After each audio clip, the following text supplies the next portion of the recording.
하나님 말씀을 봉독합니다. 신약성경 고린도전서 1장 26절부터 31절입니다. 우리 찾으시면서 자리에서 일어서시겠습니다.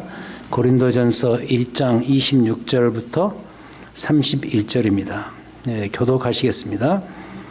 형제들아 너희를 부르심을 보라. 육체를 따라 지혜로운 자가 많지 아니하며 능한 자가 많지 아니하며 문벌 좋은 자가 많지 아니하도다. 그러나 하나님께서 세상에 미련한 것들을 택하사 지혜 있는 자들을 부끄럽게 하려 하시고 세상에 약한 것들을 택하사 강한 것들을 부끄럽게 하려 하시며 하나님께서 세상에 천한 것들과 멸시받는 것들과 없는 것들을 택하사 있는 것들을 폐하려 하시나니 이는 아무 육체도 하나님 앞에서 자랑하지 못하게 하려 하심이라. 너희는 하나님으로부터 나서 그리스도 예수 안에 있고 예수는 하나님으로부터 나와서 우리에게 지혜와 의로움과 거룩함과 구원함이 되셨으니 기록된 바 자랑하는 자는 주 안에서 자랑하라 함과 같게 하려 함이라. 아멘. 앉으시겠습니다. 자, 이 복음은 글자 그대로 복된 소식 또는 좋은 소식입니다. 그럼 그게 왜 복되고 좋은 소식인지 그 이유가 있을 것입니다. 그 이유를 물어야 합니다. 자, 이유는 이 때문입니다. 아주 단순한데요. 하나님께서 아들 그리스도를 통해서 우리를 죄에서 건지신 바로 그 일 때문이다. 이 일이 우리 인간의 평생 숙제죠. 죄의 사슬에서 벗어날 수 있게 했던 정말 결정적인 사건이었기 때문입니다. 이 일의 중심에는 예수 그리스도가 서 계십니다. 그래서 예수 그리스도의 출현 자체가, 예수 그리스도의 이 땅에 오심 자체가 복음입니다. 복된 소식입니다. 그런데 그 복음의 중심에 인물로는 예수 그리스도가 서 계신다면 그걸 사건으로 바꿔서 표현하면 그것은 바로 십자가입니다. 그래서 그리스도의 십자가는 복음의 모든 것을 말해주는 하나의 거대한 사건이었습니다.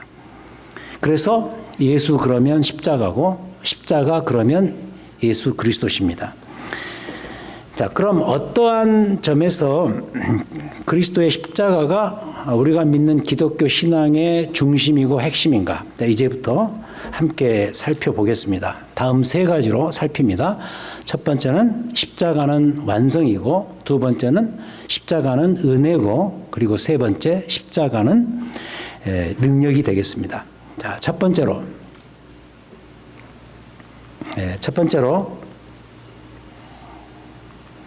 십자가는 완성이다. fulfillment. 십자가는 완성입니다. 자, 어떤 의미에서 그럼 완성이었을까?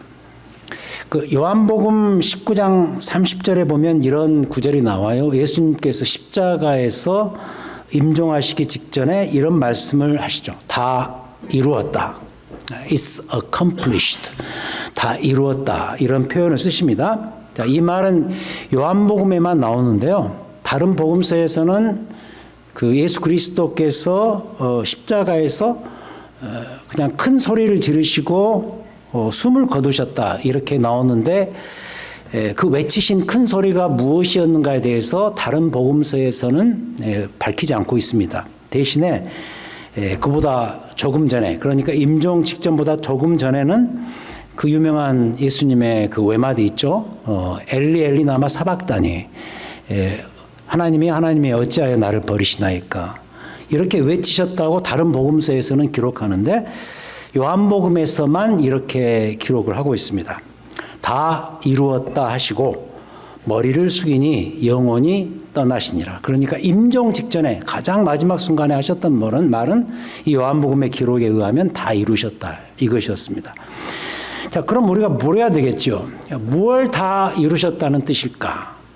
여기에 대한 여러 증거들이 있습니다. 특히 예수님의 그 제자들의 그 썼던 편지 안에 많이 나오는데요. 그 중에서도 저는 두 사도의 증언을 빌리고 싶어요. 사도 바울과 베드로의 증언입니다. 굉장히 결정적인 증언인데 먼저 사도 바울의 증언으로서 에베소서 1장 7절인데요. 제가 한번 그 부분을 읽어드리겠습니다. 우리는 그리스도 안에서 그의 은혜의 풍성함을 따라, 자, 이 부분, 그의 피로 말미암아 속량 곧 죄사함을 받았느니라. 그리스도의 피로 말미암아 속량 곧 죄사함을 받았다라는 사도 바울의 에베소서 1장 7절의 증언. 그리고 그 다음 사도 베드로의 증언인데요. 베드로전서 1장 2절에 더 풍부한 이와 관련된 묘사가 나오는데 한번 들어보십시오. 곧 하나님 아버지의 미리 하심을 따라 성령이 거룩하게 하심으로 순종함과, 자, 이 부분, 예수 그리스도의 핏부림을 얻기 위하여 택하심을 받은 자들에게 전하오니 은혜와 평강이 너희에게 더욱 많을지어다. 자, 그럼 이 두 구절을 합해 본다면 이런 결론이 나옵니다. 아주 중요한 진술인데요. 아들 그리스도를 통한 구원은 창세 전부터 성부 하나님의 계획 가운데 놓여 있었던 것이다. 그리고 성령께서는 이것을 approve, 인증하셨다. 그리고 중요한 포인트죠. 아들 그리스도께서는 이 일에 순종하심으로써 참여하셔서 다 완성하셨다. 이런 의미인 거죠. 그러니까 삼위일체의 구원 역사의 그 프로젝트가 다양하게 그러면서 하나로 드러났는데 성부 하나님의 계획과 성자 그리스도의 이 핏부르심의 순종과 그리고 성령님의 이 모든 사실을 인증하시고 알리시는 일, 이게 구원인데 그 구원의 실제적인 완성과 마침표의 작업이 뭐다? 그게 바로 그리스도의 십자가다. 그런 의미인 거죠. 그래서 예수 그리스도의 십자가는 속죄와 구원의 완성입니다. 이걸 다 이뤄낸 하나의 분명한 사건이었습니다. 그래서 예수 그리스도께서 임종하시면서 그렇게 외치셨던 거죠. 어떻게죠? 다 이루었다. 다 이루었다. 지금으로부터 약 100여 년 전인 20세기 초에는 그 기독교 신학의 좌경화가 이루어졌던 그 시점입니다. 그때 이 근본주의와 기독교 근본주의와 자유주의 사이에 논쟁이 아주 격렬하게 시작되었는데 그때 그 몇 가지 중요한 쟁점 중에 하나가 뭐였냐면 그리스도의 이 속죄 사역이었습니다. Atonement of Christ, 그리스도의 속죄 사역. 이 신학적 자유주의자들, Theological Liberalist죠. 그들이 계속해서 이와 관련해서 했던 질문이 뭐냐면 바로 이런 겁니다. 예수의 십자가 속죄가 그토록 중요한 것인가? 그의 십자가의 죽음이 과연 우리의 죄를 100% 지울 수 있는 그런 엄중하고 대단한 사건이었는가? 우리가 왜 그토록 십자가에 매달릴 이유가 있을까? 굳이 그래야 될까? 기독교 신앙은 뭐 이런 용어까지 쓰면서 슬로터 티올로지라 그러는데 이 도살 신학에 왜 올인을 해야 되는가? 그러니까 구약 성경을 보면 그게 결국 그리스도의 이 십자가 속죄 사역을 예표하는 그림자 같은 사건들이었는데 거기에서 수많은 짐승들이 희생되면서 피를 흘리고 왜 이런 그걸 그런 고급스러운 영어로 나름 갖다 붙인 거죠. 이 도살 신학에 의지해서 우리 기독교 신앙이 왜 굳이 가야 되는가? 바로 그때 보수주의 쪽의 신학자들이 여기에 격렬히 반박을 했죠. 아니다. 그리스도의 십자가의 죽음이 왜 우리의 신앙의 완성의 지점인가? 우리가 왜 이것을 사수해야 되는가? 이런 주장으로서 계속 그들의 그 반대했던 그런 일들이 있었습니다. 그래서 다시 돌아와서 기억을 하셔야 되는 게 지금의 우리 역시도 그리스도의 십자가가 아니면 다시 말해서 그분의 십자가가 이 모든 것의 완성이 아니라면 어쩌면 우리는 지금까지도 결코 제대로 설 수가 없습니다. 만약에 십자가가 완성이 아니었다면 지금의 우리는 여전히 구약의 이스라엘 백성들처럼 뭔가 제단 위에서 양을 잡아가면서 그들의 희생의 피에 의존하면서 우리의 속죄 사역을 했을 수가 있습니다. 그것도 한 번으로 끝나는 것이 아니라 반복적으로. 그래서 신약성경 히브리서가 이걸 이렇게 설명하죠. 피 흘림이 없은즉 사함이 없느니라. 구약의 그 여러 짐승들의 희생은 그것을 미리 그림자로 예표로 보여주는 그런 사건들이었다고 한다면 히브리서 9장 22절의 이 표현은 궁극적인 피 흘림이 없이는 죄사함은 결코 불가능하다. 그런 이야기인데 예수 그리스도가 오신 이후로는 구약 성경에 있었던 그 반복의 피 흘림의 희생의 사건이 히브리서에서 아주 강조하는 부사죠. 단번에. 영어로는 once for all. 모든 것을 그냥 한꺼번에 다 한 방에 이루었던 그런 사건이다. 그로 인해서 우리의 죄사함이 영원해진 것이죠. 그걸로 끝난 것이죠. 완성된 것이죠. 그래서 그리스도의 십자가는 이와 같이 뭐다? 완성이다. 자, 이게 첫 번째 포인트. 자, 그 다음 두 번째로 예수 그리스도의 십자가는 은혜입니다. The grace of God, 하나님의 은혜. 네, 두말할 필요가 없는 사실이죠. 제가 지난번 1월 29일 온라인 수요 성경 공부에서 제목이 로마서 복음의 본질 믿음과 소망이라는 강의를 제가 했는데 거기에서 이런 말을 했거든요. 이 하나님의 은혜라는 것은 어떤 느낌이나 분위기가 아니다. 은혜라는 것은 우리의 삶에서 현실적으로 일어나는 맹렬한 현실이다. 이런 이야기를 했습니다. 예를 들자면 우리가 어떤 좋은 설교를 듣고 나서 뭐 이런 인사말을 할 수 있죠. 목사님 오늘 설교 은혜를 많이 받았습니다. 라고 말할 때 그 은혜가 어떤 개념이 아니잖아요. 개념이 아니라 현실입니다. 뭔가 마음속에서 현실적으로 그 말씀이 은혜로 체험되어졌기 때문에 그런 말을 하는 거죠. 그래서 여기서 말하는 은혜라는 것은 어떤 추상적인 개념이 아니라는 뜻이에요. 은혜는 현실이에요. 마치 오늘 예배 후에 어제 이 사랑구역에서 콩나물을 잘 묻혀가지고 콩나물 비빔밥을 여러분들에게 제공할 거거든요. 네, 벌써 이렇게 좀 침이 나죠? 맛있더라고요. 벌써 이미 먹어봤는데 맛있더라고요.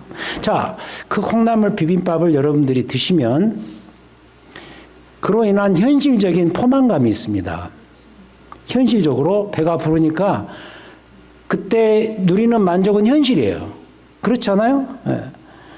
그와 같이 우리가 은혜를 받고 은혜를 경험한 자들에게는 현실적인 만족이 있을 수밖에 없다. 그런 점에서 은혜는 현실이다. 그래서 예수 그리스도의 십자가의 희생과 피뿌림은 여러분들 각자에게 은혜와 사랑이라는 분명한 현실적인 혜택을 가져다 줍니다. 그 유명한 요한복음 3장 16절 바로 그 이야기죠. 하나님이 세상을 이처럼 사랑하사 독생자를 주셨으니 이는 그를 믿는 자마다 멸망하지 않고 영생을 얻게 하려 하심이라. 이와 같이 하나님께서는 우리에게 이 표현처럼 아들을 주셨어요. 하나님이 우리를 이처럼 사랑하셔서 독생자를 주셨으니 이 주셨다라는 이 동사가 헬라어로는 디돔이라는 말인데 시제로는 에도켄, 그래서 완료형으로 끝났어요. 이미 사랑하셔서 그 사랑하신 그 증거로서 아들을 세상에 내어주셨어요. 넘겨주셨어요. 영어로 표현하면 hand him over. 넘겨주셨는데 어디에다 넘겨주었느냐? 그게 중요한데 그게 바로 십자가의 죽음이라는 현장에 넘겨주셨다는 거예요. 그 정도로 우리를 사랑하셨다는 의미인 거죠. 그럼 그 사랑의 방식이 아들의 십자가라면 그것이 가져다주는 마지막 현실적인 열매는 뭐냐? 열매가 있어야 되잖아요. 그 열매가 뭘까? 이 구절에 의하면 요한복음 3장 16절에 의하면 영생, 즉 구원이 그 마지막 열매다 그거예요. 그래서 영생과 구원은 개념이 아니에요. 우리에게 주어진 현실적인 최종 선물이에요. 선물, 그러면 여러분들이 선물하고 딱 받았을 때 그게 현실이니까 그걸 받고 좋아하잖아요. 영생과 구원은 십자가의 마지막 최종적 열매의 선물이다. 얼마나 현실적이냐는 거예요. 그래서 이 말은 맞습니다. 그 유명한 에베소서 2장 8절이 그 이야기를 하죠. 너희는 그 은혜에 의하여 믿음으로 말미암아 구원을 받았으니.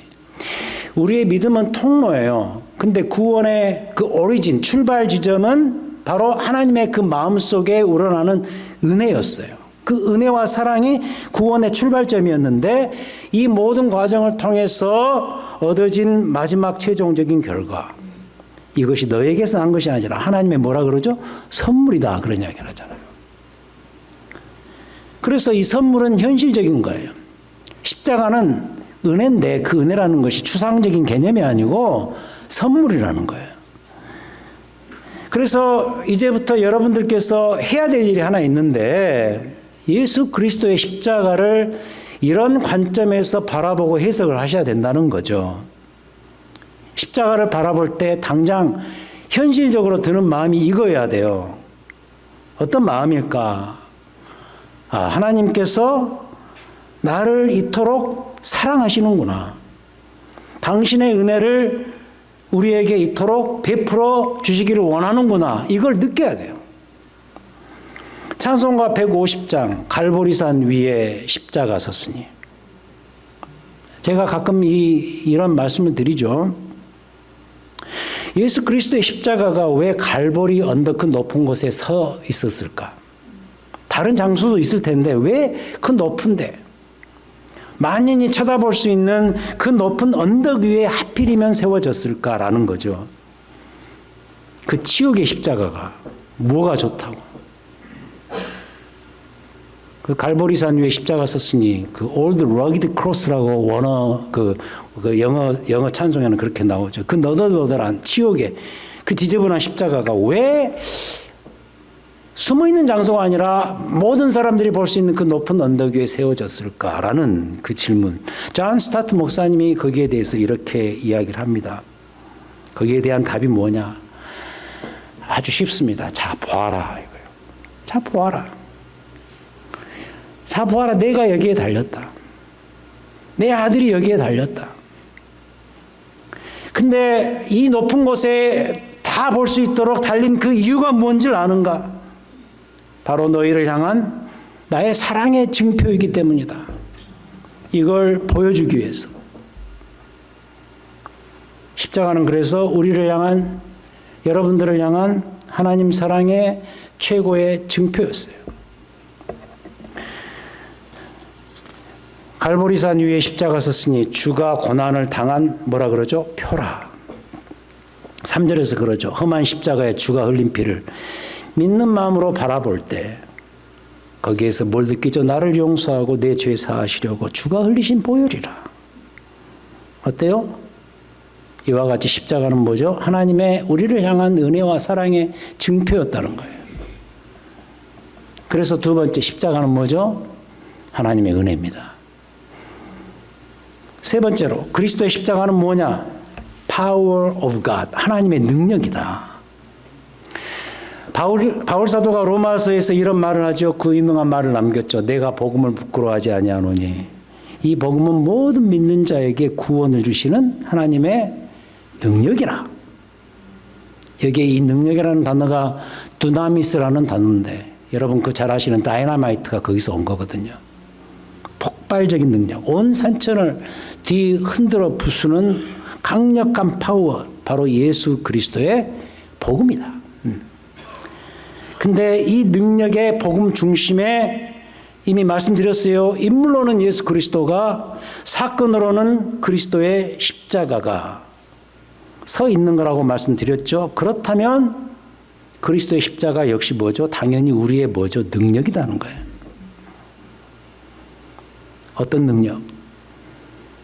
우리를 죄에서 건지시는 능력. 세상은 추하게 보고 이상하게 여기고 그래서 십자가로는 결코 안 된다. 어떻게 내 구원자, 내 메시아가 저런 추한 십자가에 매달릴 수 있을까라고 다 의심을 품고 거기에 뭔가 반대표를 던지지만 이렇게 말하지만 우리는 압니다. 이게 근본적으로 능력이라는 사실을 압니다. 십자가의 역설적 능력. 이걸 계속해서 말하는 장이 우리가 오늘 읽었던 고린도전서 1장이거든요. 오늘 읽은 본문 앞 18절부터 25절 역시 그 이야기죠. 앞부분 18절에서 이런 이야기를 하죠. 들어보십시오. 십자가의 도가 멸망하는 자들에게는 미련하게 보이지만 구원을 받는 우리에게는 하나님의 능력이라 그러죠. 25절 하나님의 어리석음이 사람보다 지혜롭고 하나님의 약하심이 사람보다 강하니라. 약간 워드 플레이예요. 하나님께 어떻게 어리석음이 있겠어요? 하나님의 그 foolishness 있을까요? 없죠. 지혜의 근원이신데 어떻게 하나님의 어리석음이 있겠습니까? 그런데 워드 플레이요. 만약에 하나님께 어리석음이 있다고 한다면 그 어리석음, 그것이 사람이 지혜롭다고 하는 그 지혜, 그것을 훨씬 상회하는 그런 것이다. 하나님의 약하심이 있습니까? 근데 하나님께 만약 약하심이 있다고 쳐자. 그 하나님의 그 마지막 약하심, 마지막 이 보더라인에 이 바름 라인에 있는 이 약하심은 인간의 가장 강하다고 하는 그 탑 라인에 있는 그 강함보다 훨씬 뛰어넘는 그런 것이다. 그 이야기죠. 십자가가 그런 것이다. 그 이야기예요. 근데 제가 오늘 이 설교 본문으로서 이 앞부분 18절부터 25절로 하려다가 그래도 26절부터 32절까지 제가 뒷부분을 선택한 이유가 따로 있는데요. 그것은 자랑이라는 단어 때문입니다. 자랑. 십자가의 이 능력과 힘이 우리에게 용기와 힘을 주는 정도로 끝나는 것이 아니라 그 용기와 희망이 곧바로 우리의 명예와 자랑이 된다는 거죠. 그걸 말씀드리고 싶어서 이 본문을 채택을 한 거예요. 여러분, 우리도 그러지 않습니까? 내 명예는 곧바로 자랑으로 이어집니다. 뭐든지. 예를 들어서 내 아들이 학교에서 수석 졸업을 했다고 칩시다. 얼마나 명예입니까? 시편에서도 그러잖아요. 특히 자식과 관련해서 그 명예라는 것은 얼마나 대단한 것인가를 시편 128편 5절에서 말하죠. 그들이 성문에서 그들의 원수와 담판할 때 수치를 당하지 아니하리로다. 바로 앞 구절에서 그 자식을 화살통에 가득한 이 화살로 묘사를 하는데 자식 복을 많이 누리는 자가 자기가 살고 있는 그 타운에서 큰 명예다 이런 이야기겠죠. 그래서 아주 쉬운 예로 저는 이 시편 128편 5절을 그렇게 해석을 하는데 이 성 안에서 동네에서 이 남자 둘이 싸움이 붙은 거예요. 근데 싸움이 붙었는데 그 싸움할 때 이렇게 단판을 지을 때 그 들고 나오는 뭔가가 있어야죠. 믿는 구석이 있어야 되는데 그 자식이 많은 그 아버지가 나한테는 자식 있어 이렇게 하는 거하고 똑같다는 거죠. 그러니까 이야기가 좀 격결로 같습니다만 예를 들어서 자식이 수석 졸업을 한다 그러면 부모로서 그 명예가 얼마나 대단하겠어요. 그 명예가 있으면 어떻게 이어지죠? 그 다음 자랑하고 싶죠. 여러분 자랑하고 싶지 않겠어요? 그래서 그 어떤 것이든 그래요. 자식을 예로 들었지만은 명예는 곧바로 자랑입니다. 명예는 자랑이에요. 근데 다시 돌아와서 이 부분에서 말하고 싶은 건 뭐냐? 복음이 바로 그런 거라는 의미예요. 이 복음이라는 것은 십자가의 복음이라는 것은 내가 그냥 꼭꼭 감춰놓고 나만 그냥 품고 싶고 누리고 싶은 그런 것이 아니고 명예니까 자랑이라는 거예요. 오늘 이 본문을 보세요. 9구절 바로 그 이야기죠. 30절 너희는 하나님으로부터 나서 그리스도 예수 안에 있고 예수는 하나님으로부터 나와서 우리에게 지혜와 의로움과 거룩함과 구원함이 되셨으니까 31절 기록된 바 자랑하는 자는 주 안에서 자랑하라 함과 같게 하려 함이라. 근데 사도 바울이 이토록 십자가를 자랑하고 싶은 이유가 있는데 그 이유를 앞에서 이렇게 설명을 했어요. 26절에서 자 보아라 형제들아 너희를 부르신 그 과정을 한번 지켜보아라. 이런 예를 들죠. 육체를 따라 지혜로운 자가 많지 아니하며 능한 자가 많지 아니하며 문벌 좋은 자가 많지 아니하도다. 사도 바울은 이렇게 표현하지만 십자가와 비교하기 위해서 표현하고 있지만 우리 현실을 보면 어때요? 얼마나 이걸 가지고 많이 이걸 등장시켜서 자랑합니까? 지혜를 자랑하는 이 사회, 문벌을 가지고 자랑하는 사회. 27절 그러나 하나님께서 세상에 미련한 것들을 택하사 지혜 있는 자들을 부끄럽게 하려 하시고 세상에 약한 것들을 택하사 강한 것들을 부끄럽게 하려 하시며 하나님의 그 놀라운 역설의 반전이 여기에 있는 거예요. 이 세상에 가장 약하고 추하게 보이는 그 십자가의 방식을 통해서 오히려 저 위에 기고만장한 이 세상의 모든 것들로 자랑하는 그들의 교만과 그들의 자랑을 부수려고 하셨다는 거예요. 28절 하나님께서 세상에 천한 것들과 멸시받는 것들과 없는 것들을 택하사 십자가에 그걸 응축시켜서 있는 것들을 다 폐하려고 하셨다. 하나님의 탁월한 지혜죠. 가장 수치스러운 것을 가장 영광스럽게 하시는, 또 가장 약하다고 여겨지는 십자가를 도리어 최고의 강한 것으로 바꾸시는 이 하나님의 기가 막힌 반전. 근데 이 반전이 도대체 뭐냐? 우리가 어떤 대단한 현상을 놓고서 신의 한 수다 이런 말을 쓰는데 하나님의 한 수가 있었어요. 이 반전을 이루는 한 수가 있었는데 그게 뭐다? 그게 아들의 십자가다. 그 이야기예요. 최고의 한 수, 하나님의 최고의 한 수가 십자가였다. 사도 바울이 이걸 안 거예요. 그리스도를 몰랐을 때는 몰랐는데 그리스도를 만나고 알게 된 이후에 이 십자가의 이 반전의 지혜를 안 거예요. 깨달은 거예요. 그래서 이 사도 바울의 마음 가운데 이 십자가를 내가 어찌 자랑하지 않을 수 있겠느냐 이렇게 된 거예요. 그래서 이 본문에 의하면 그리스도의 십자가는 이거예요. 지상 최대의 하나님의 능력이에요. 우리 인생의 최고의 자랑이고 최고의 명예예요. 그래서 저는 개인적으로 신약 성경은 물론이고 성경 전체를 통틀어서 오늘 읽은 이 본문을 포함해 고린도전서 1장 18절부터 32절을 가장 좋아합니다. 그렇게 이야기를 하고 보니까 제가 성경 이 부분을 가장 좋아한다고 했던 게 가장이 많았던 것 같아요. 근데 그 중에 그때 그래도 제가 그렇게 이야기했어요. 가장 좋아하는 구절에 하나입니다. 그렇게 이야기했는데 오늘 제가 고백합니다. 넘버원 구절은 이 부분입니다. 저는 개인적으로. 왜 그러냐면 여기 나온 이 사도 바울의 이 명예와 자랑의 마음에 제가 동의하기 때문이에요. 맞아요. 이 부분을 읽을 때마다 저는 제 심장이 뛰어요. 바울의 이 고백에 동의하면서 예수 그리스도의 십자가는 제 심장이고 제 명예고 제 영광이고 저의 자랑이란 말이에요. 이 세 번째 부분을 통해서 여러분들에게 똑같이 구원하는 바가 이거예요. 십자가를 자랑하십시오. 십자가의 영광 속에서 살아가세요. 요새 생명의 삶 요한복음을 통해서 이제 십자가의 이 본론으로 다 후반부로 가면서 들어갑니다만 요한복음에서 말하는 그 굉장히 중요한 특징 중에 하나가 뭐냐면 십자가는 이미 영광이에요. 수치가 아니에요. 그리스도가 그걸 감지하셨어요. 십자가는 영광이에요. 그 영광 속에서 살아가는 거예요. 우리도. 십자가는 여러분의 삶의 능력이고 힘이고 명예예요.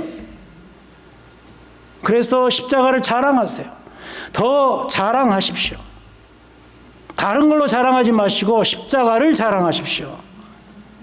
우리 주님은 십자가 위에서 우리를 위해서 모든 것을 다 쏟아 부으셨어요. 특히 하나님의 사랑과 은혜를 그 자리에서 다 쏟아 부으셨어요. 그런 의미에서 주께서 그렇게 말씀하셨던 거예요. 마지막 다 이루었다. 이러니 우리가 어찌 이 십자가를 자랑하지 않을 수 있겠어요. 십자가의 능력을 믿으시고요. 십자가를 자랑하면서 사십시오.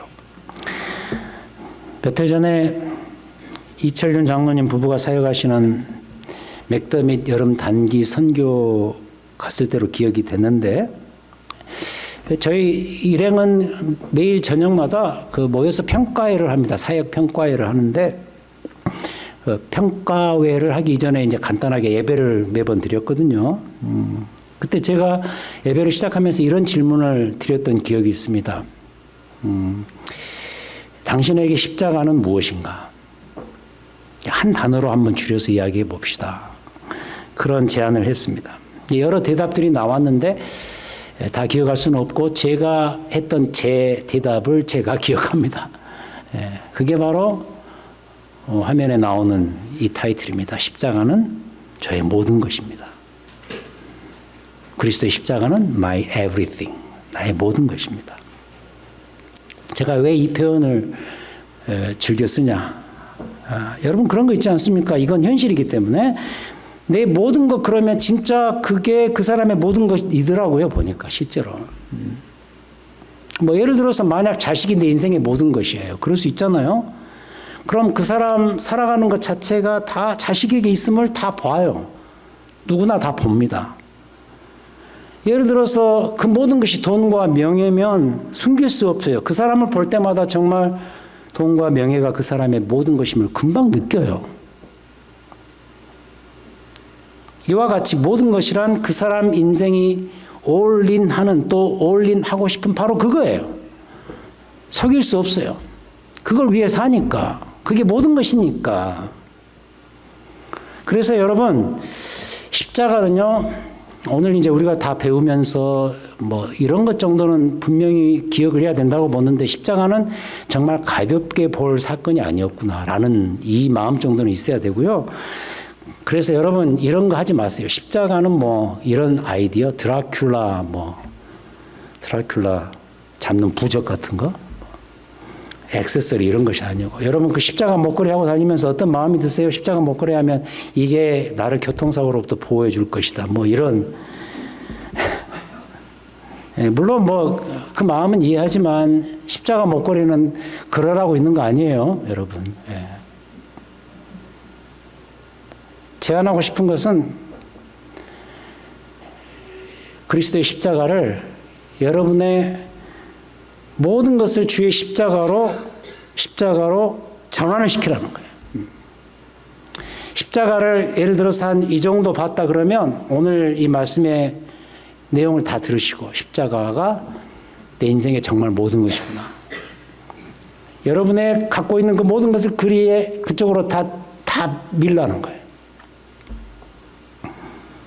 이유가 있죠. 왜 그래야 돼요? 우리가 왜 그래야 돼요? 왜 그리스도인들이 그래야 될까요?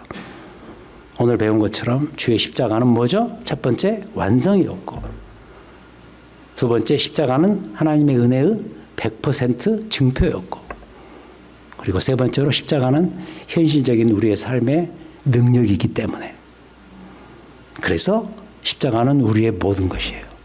여러분들의 모든 것이고, 십자가에 올인해도 전혀 여러분들의 인생에 하자가 없습니다. 그리스도의 십자가의 정신과 원리와 그 모든 것에 여러분들의 인생을 걸고 살아가시면서 내 삶의 명예요, 뿌리요, 그리고 자랑이 될 수 있는 그런 축복이 여러분들의 삶 가운데 있기를 우리 주님의 이름으로 축원드립니다.